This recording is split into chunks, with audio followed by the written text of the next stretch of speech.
In France, everything is on fire. Maybe I couldn't. Considering the intensity of this issue, right, there should be more violence, but not actually. Yeah.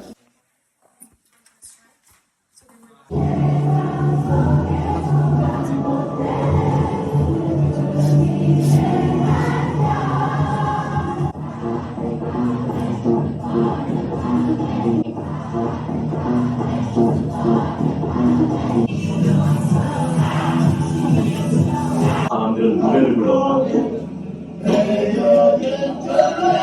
What do you think about the people are dancing and singing in the very serious issue, martial law?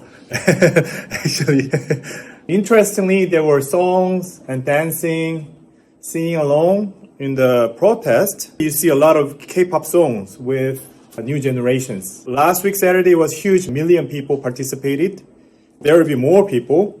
Young generation's participation in demonstration, K-pop dancing and party with politics. They are not threatened by politics, rather they just enjoy and turning into a different culture. We now see light sticks of K-pop idols in the citizen movement and demonstration with songs and with dancing. So it's a totally different phenomenon compared to previous generations. Very unique compared to different countries' culture, considering that actually 30 years back, we Korean citizens experienced massacre, citizen killing. Koreans should show more high tension or high violence because they experience that level of like killing violence by the militant. Why Koreans are peaceful, why you're seeing total different scene from French politics. The impact of instancy, because it was live streamed not by traditional media but by YouTuber, real time. Live streaming and real time communication happened during the martial law. Citizens' fast reaction to it. One of the reasons is live stream by politicians.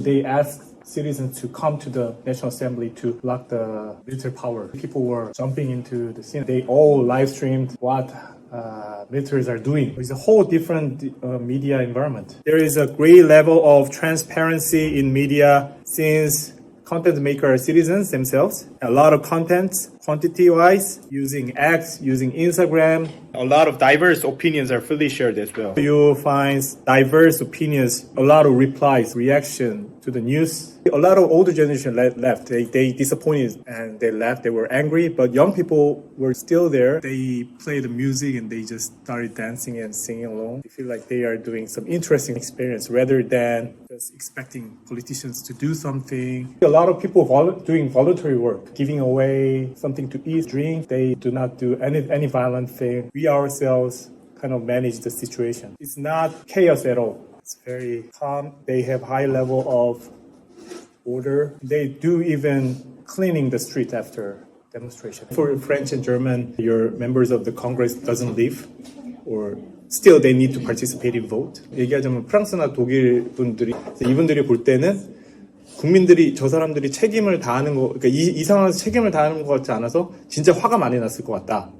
그런데 그러면은 그 국회의원들이 투표를 안 하고 나간 거에 대해서 이제 사람들이 화가 났는지, 그럼 화가 났다면 이 사람들에게 계속해서 지지를 보낼 거라고 생각하는지 그거에 대해서 물어봤어요. 그러니까 왜냐하면은 자기들 나라에서는 그게 이제 책임을 다 안 한다고 하기 때문에 국민들이 진짜 화가 나는 상황이다. 그렇게 얘기를 했어요. People are already really angry about people are demonstrating in front of the party building. They try to break the party as well. In the new public sphere, everybody can be potential author, spontaneously producing content, both right-wing radical network as well as courageous women standing up for human rights. Digital media ecosystem play a crucial role on political behavior. The positive effect of digital media for democracy, trust, knowledge, participation, diversity, exposure, and expression. But also there is clear evidence of serious threat to democracy. Hate, polarization, populism, network, homophily, misinformation, fake news. The president himself is so got into the YouTube far right-wing content. Very important for each individual to have open-mindedness and proper understanding about the system, mechanisms, not being manipulated. It's just like previous generations, voluntarily lock ourselves within the same group. How we understand this new public sphere of digital media will enable us to make a better societal outcomes. Digital media affect democracy through misinformation or selective exposure. It has impact on hate, polarization, populism, but at the same time, it increases participation and knowledge, diverse exposure. So both positive and negative impact. We are in the bubble itself. Algorithm made us to locked in the same information again and again. A lot of people see SNS as a kind of a threatening factor to democracies. Today, December 12th, actually marks the significant date of Korean history, military coup dictatorship, when martial law and media control was implemented. And one of German journalists sneaked into the city. He revealed the truth about what's going on in Korea.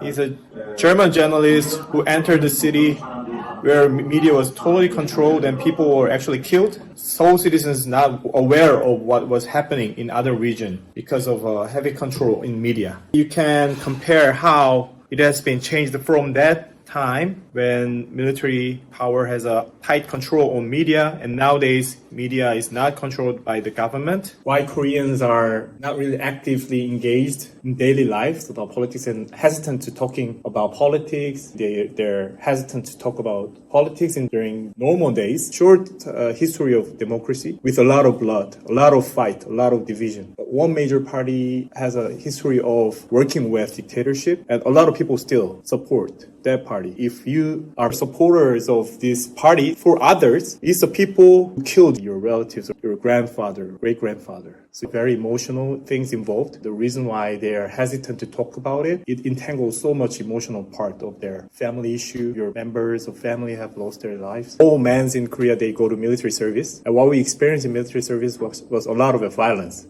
That may be rooted from the Japanese colonial rule and dictatorship. So somehow Korean people used to that kind of oppression from the power. 30 or 20 years back, there were a lot of violence, a lot of killing with the very same martial law. High schoolers, they don't have a lot of opportunity to experience fighting for their rights. When I was in high school, I was hit by the teacher a lot. If my hair is longer than 2 centimeters, with scissors they cut there. Very, very violent. If I don't tie necktie this way or that way, or if I wear the brown colors, because I was asked to only wear black or gray, then I'm hit by teacher. So all my school year,